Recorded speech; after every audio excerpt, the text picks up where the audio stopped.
Hello, everyone, and welcome to the Friday Charge from the EV Geek podcast. We're your hosts, Joel and Sebastian. And today, January 24th of 2025, we've got a handful of topics on the docket, such as bad news at Canoo, a little bit of weirdness with Hyundai, new spicy Cadillac, and then just some other stuff too. So without further ado, let's plug in and get started.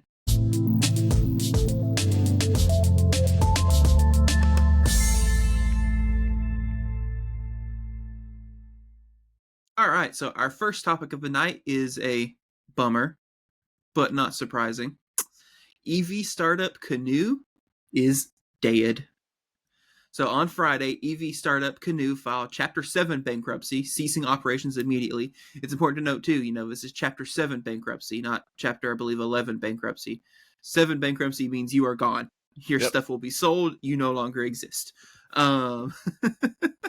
Canoo was founded in 2017, and they had showed off a, I think, pretty neat-looking egg-shaped van, as well as some lifestyle trucks.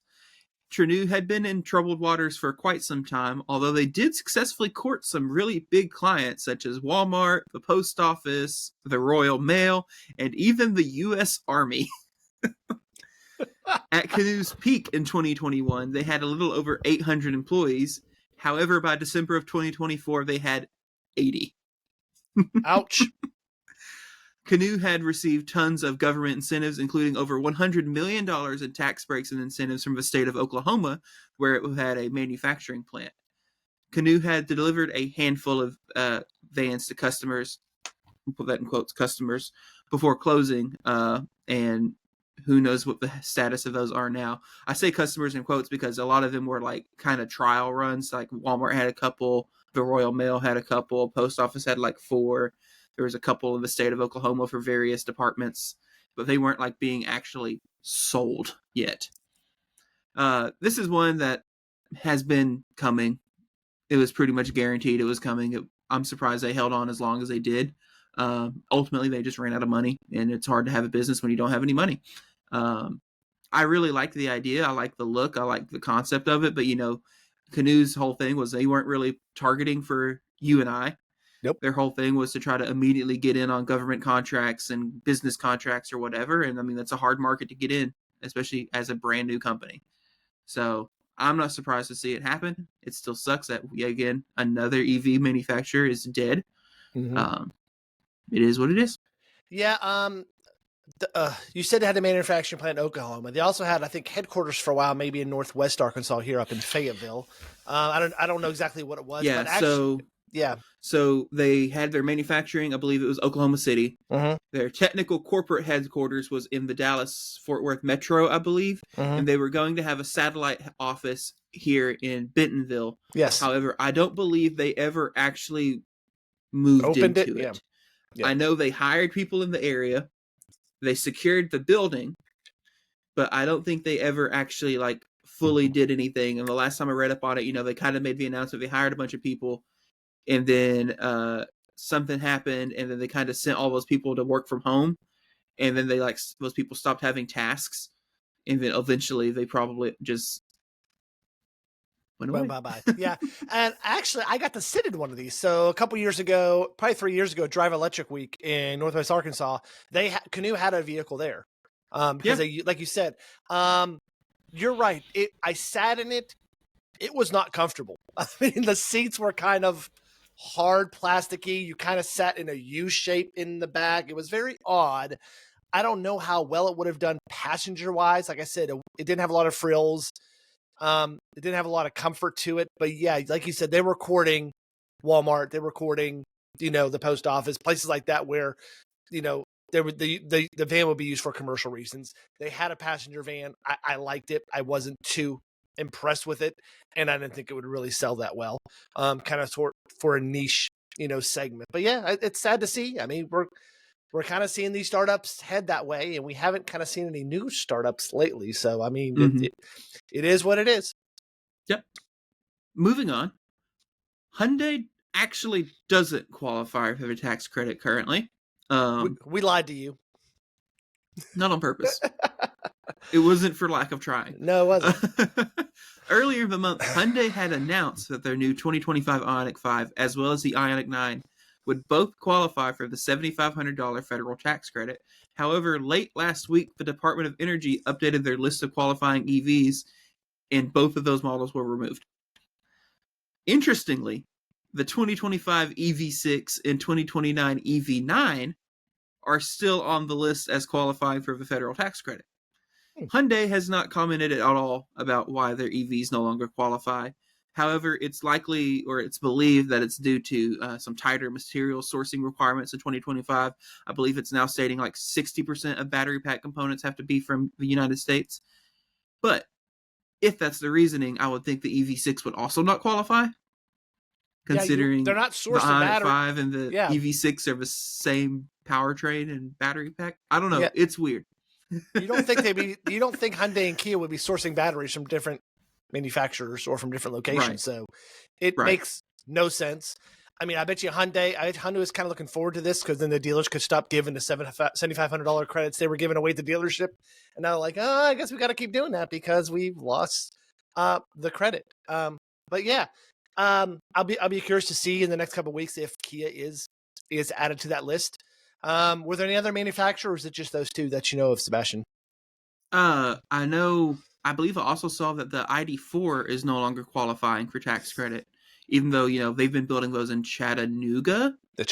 For a little while now, and they've been getting batteries, components, and such from here as well. I believe it was removed. And I think I saw the trusty whole Nissan Leaf was also removed.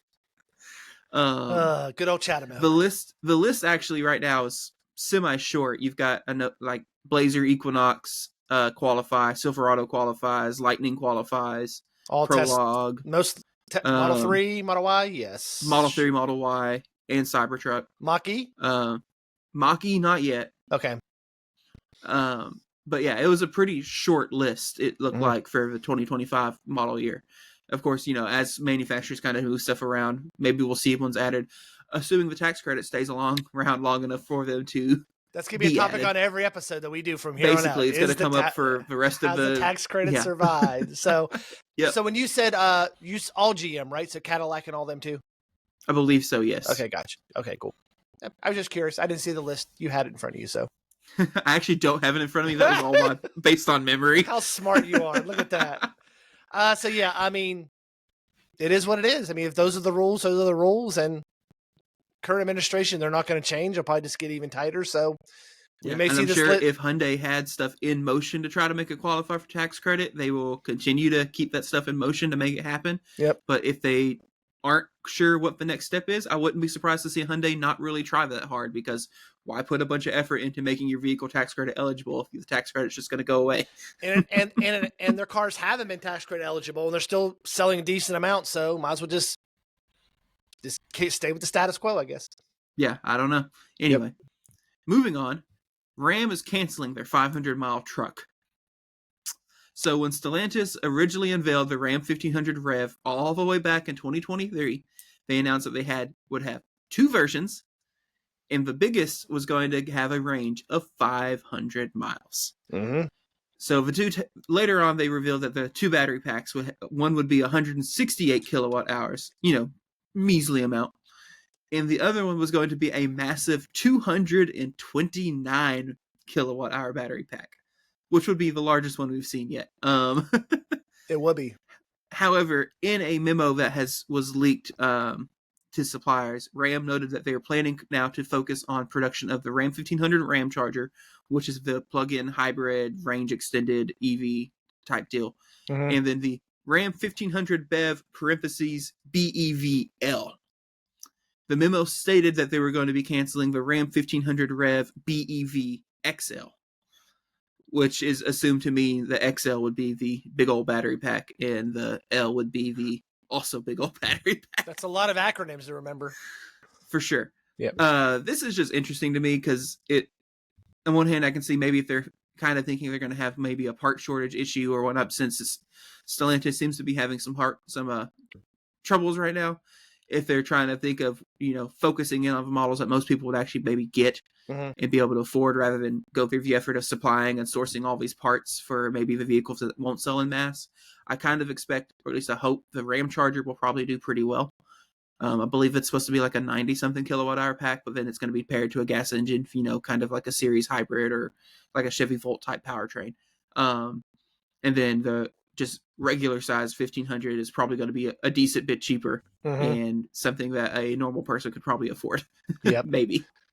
I mean, I think it just comes down to cost. I mean, a 224 kilowatt hour battery, I don't know what the price is per kilowatt now. I mean, it has come down. But still, I mean, that's a hefty battery, and that's what's one thing about EVs, your main money component in the car is the battery. I mean, so if the battery cost is too high to put a 224, kilowatt hour battery in, then just make the shorter ones. And I think that's the one that's going to appeal to most of their buyers is that smaller one, because with a battery that big, it's going to be easily over $100,000, because Chevy has ones that have smaller batteries, I believe, and theirs are already over $100,000 or right at $100,000. You're probably looking at $115,000, $120,000 truck. I think it's a smart move to keep the smaller battery. I just don't hope we're talking about this in 2 months, 3 months, and they decide we're not going to do that one, the small one either. So, Stellantis has been talking a big game lately, and I haven't seen much of them. I mean, I've seen the Charger, and I mean, we haven't seen it yet, but we saw reviews of the Charger EV. It didn't get glowing reviews from other podcasters. Stellantis is in some tough times right now. So, yeah, allegedly, Charger is hitting lots, and allegedly the new Wagoneer S is being delivered. That. Yes, the Wagoneer S. So yeah, which I'm still interested in that one. See if it's a nice ride. It's not trying to be a sports car or anything, so maybe it will fare a little bit better. Is that a 2-row or a 3-row? I can't remember. I'm not 100% sure. While you start the next topic, I will look that up. All right. Our next topic is that Cadillac has officially launched the Lyriq V. Ooh. So the Cadillac Lyriq V is the fastest Cadillac ever, ICE or electric. So the Lyriq V will have an estimated 615 horsepower and 650 pound-feet of torque, and it will be able to move the luxury SUV to 60 miles an hour in just 3.3 seconds. Woo! The V Lyriq also has adaptive dampers. It's going to sit a little lower. It's got special 22-inch wheels and a few other exterior tweaks to separate it from lesser Lyriqs. It's going to use the same 102 kilowatt hour pack, but in the V you only get 285 miles of range, and it will start at $79,990. Yeah, which honestly doesn't seem that bad. No, I mean the Lyriq, which we'll talk about a little bit more, but we spent time with the Lyriq recently, and I think the one we drove was like 73 or 74. Mm-hmm. And so it's not that big of a price jump to get the spicy one. Yeah. This this one on the screen here is showing at 94,000 MSRP. Oh, okay. So yeah, options. Yeah, there's options. You can tell the different tires and wheels and things like that. So yeah. Yeah. But no, I think this is cool. I'm happy to see that GM's kind of this is kind of our first performance EV from GM. That's accurate, right? Yeah, because the Blazer SS isn't around yet. And I mean, the Hummer is a different animal. That's a whole other topic. Yeah. This is our first kind of performance-focused EV from GM, and so it's cool to see that they chose the Lyriq to start it out, because you and I both are pretty pleased with the Lyriq. We both liked it, or at least I liked it. I'm assuming you did. You didn't tell me otherwise. I didn't tell you otherwise. And so it's cool to see that's kind of the vehicle they're choosing first, and then later on, Blazer EV is going to have the SS version, and I'm sure we'll see a couple other high performance trim levels on other vehicles, and then maybe even new models, electric Camaro, electric Corvette, who knows. Yep. Yeah, it's cool to see. It's still not a whole lot of info on it yet. We don't know actual pricing breakdown, trim, like, is there going to be, there's a Cadillac Lyriq Sport 1, Sport 2, Luxury 1, Luxury 2. Is there going to be a V1, V2, whatever? We don't know. And we don't 100% know when they're going to actually start delivering these, but I still thought it was cool. Yeah, I mean, you were right, and we'll talk about this in a little bit, and we can just kind of segue into that of kind of what we reviewed and what we've driven lately. So we had the Cadillac, I believe it was the Lux 2 that we drove, and I was very impressed with that car. I mean, it screamed Cadillac. I mean, luxury. the way it was made. I was really impressed with that. I can honestly say I haven't sat in a Cadillac in probably years. So that was my first time probably sitting in a Cadillac in years. I was very impressed. I mean, I like, how the front lights up that shows you your charge display whenever you get in the car and things like that. That it's a really good, sharp car. When our friend Jason has one, he loves it.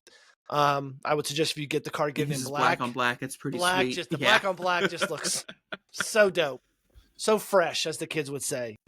I don't think the kids still say that. It's not mid. So yeah. It's pretty. It's a pretty nice car, and that also segues, like I said, into what else we've been driving. So what else have we been driving or reviewing? Yeah, Sebastian? We had Lyriq is what's coming out next. We have driven a bunch of stuff in this last week. I'm not complaining. Yes. Lyriq's coming out next. I'm excited for that one. We both really liked it. There's, a lot of it is kind of the same as what we see in the other GM EVs, which isn't a bad thing because a lot of the stuff you see in the other GM EVs is also good. Mm-hmm.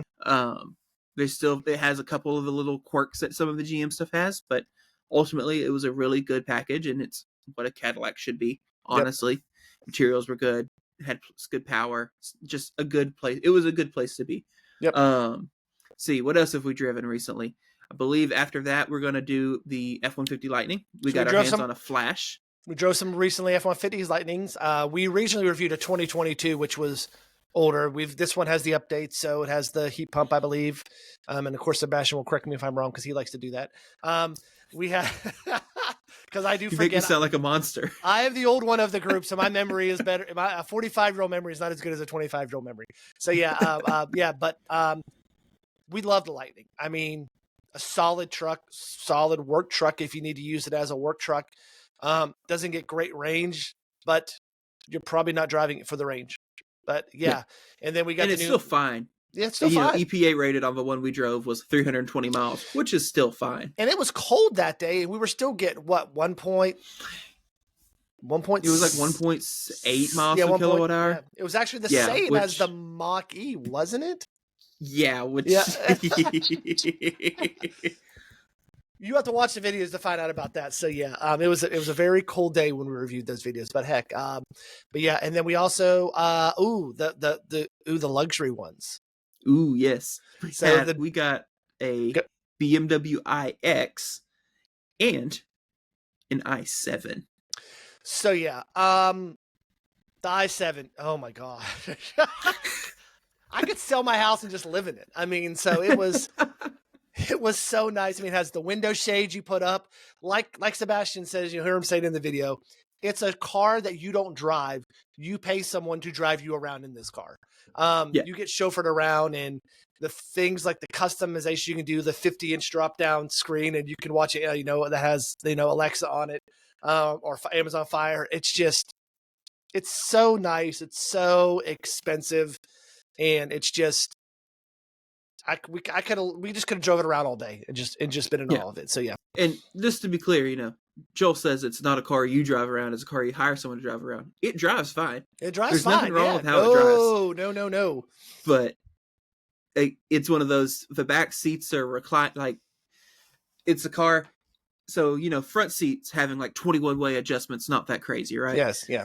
The back seats also have like 21-way adjustment. Extra I've never been in the back. Yep. I've never been in the back seat of a car where you have a screen on the door to control your seats, and you can electronically move the headrest up and down. You can electronically tilt the backrest back and forth. The upper backrest can be tilted individually of the rest of the backrest. You can slide it forward, back. You can adjust the bolster. Like, I've never been in the back seat of a car that had all of that. Yeah, usually you can't do anything in the back seat. I mean, you can maybe tilt it. Tilt it a little, but I mean, and it's a sedan. It's a sedan. I mean, and you had little extra cushions that you could put behind you in the back seat to snap on if you need more cushions for your head on a long trip or something. But it was just, software was good. You did the ADAS system. How was that? I'm assuming it was pretty good. It was pretty good. I was a little bummed, after the fact I went home because it was really bothering me. I couldn't get the hands-free to activate while we were driving, and I was like, I could have sworn the i7 had a hands-free system, and it comes to find out it does have a hands-free system, but you have to have the car signed into your BMW account in order to use the hands-free system. Yep. And it doesn't tell you that anywhere in the car. I had to find that out on my own. Yep. And so I would have liked to be able to actually try out the hands-free portion of the system, Mhm. but even the hands-on system works fine, and it's a capacitive wheel, so you can just, lightly hold the wheel, lightly touch it, and it will be perfectly fine. It'll, cooperate, no problem. Yep. Yeah, it was a good car. It's the same system that had in the iX and the i5. In both of those, it was just as good. And so yeah, it's a really good car. It looks like it screams luxury. Yep. Get better. It's a MSRP on that one was $129,000. Yep. 129.9. That's a lot of money. It better be a good car for $129,000. It better do some pretty good things for that price. But but no, it was super fun and super cool. And the iX as well. Out of the three we drove, the iX, the i5, and the i7, I think those are the three we drove, right? I would say the iX for me was it was nothing wrong with it. It was just my least favorite. I would prefer and the iX kind of sits, I believe, in the middle of those two, correct, price-wise? I think it's the i5. Yes. So I much prefer the BMW sedans than the traditional, two-row SUV from BMW. It's just me. I just liked how it rode. I just like, I just like the ride better. Not knocking anything on the iX. I just liked how the i5 and the i7 just rode and how I felt. Yeah. So yeah. Yeah. The i7, is a luxury barge, and it's the most comfortable vehicle you ever drive, whatever. And the i5 is a 5 Series that's also electric, so it's a comfortable sedan that also has kind of a sportiness to it, and and it drives like that. And so it's just both of those are more fun and more relaxing than the iX drives similar to a small crossover SUV. So it's just not bad, not good, just a completely different ride feel. So yeah, it's just different. Yeah. Yep. But yeah, and then we also got our hands on a Mach-E Premium, which was also good, and we got a Blazer EV. Yep. Which was also good. I love how easy some of this is, right? Yeah. There's not that many bad EVs on the market right now. They all have their own little quirks and whatever, and it's good to find those and note them and point them out for people. But really, it's hard to put if you were to, you can recommend almost any EV on the market right now to somebody, and they probably won't be disappointed. Yeah. There was nothing glowing. So all these reviews we've done 5 or 6. There was nothing wrong with the EVs. We're like, oh man, this is bad. It's horrible. There was nothing wrong with that. I mean, the seats are comfortable. They heated. No problems like that. The drive was fine. The infotainment was fine. The navigation was, it was good. Some issues maybe routing to superchargers and things like that, not the Tesla superchargers, because I believe all these vehicles, except for maybe the BMW, have Tesla supercharger access. BMW is coming soon. Some of them we couldn't get to route the Tesla superchargers. It's just, there's little quirky things like that. But if you're not an EV geek like us, that's probably not going to bother you. If you're just getting it to drive to work and drive home, those things are not going to bother you. Yeah. But yeah, I'm super excited. We've got a busy month ahead of us. Yeah. A lot of good stuff coming. I'm really excited to share it with y'all. And some more stuff. Yep. We're heading out this weekend to do some more reviews and things like that. So if you like car reviews, EV car reviews, the whole month of February, we're going to have a bunch of us. So come back and on Mondays and Wednesdays to see what we're putting out there. Yep. All right. Well, that is a wrap for today's episode. Thank you all for plugging into the Friday Charge. Be sure to subscribe to the EV Geek podcast on YouTube and tap that notification icon to be notified when we have new releases. We had some great content released recently, including our review of the Hummer EV and the Volvo EX90. And as we've already mentioned, you're going to want to be subscribed because we have way more stuff coming, including this Monday with the Lyriq. We have a review of a 2025 Lyriq. As we mentioned, we've recorded with an F-150 Lightning Flash, which the Flash, honestly, might be the best trim to get. And it was a new trim introduced for 2024. The peak of luxury. Just so much stuff is coming. Definitely make sure you're subscribed. If you have any thoughts or questions, drop them in the comments below because we would love to hear from you. So long, everyone, and we will see you again on the next episode of The Friday Charge.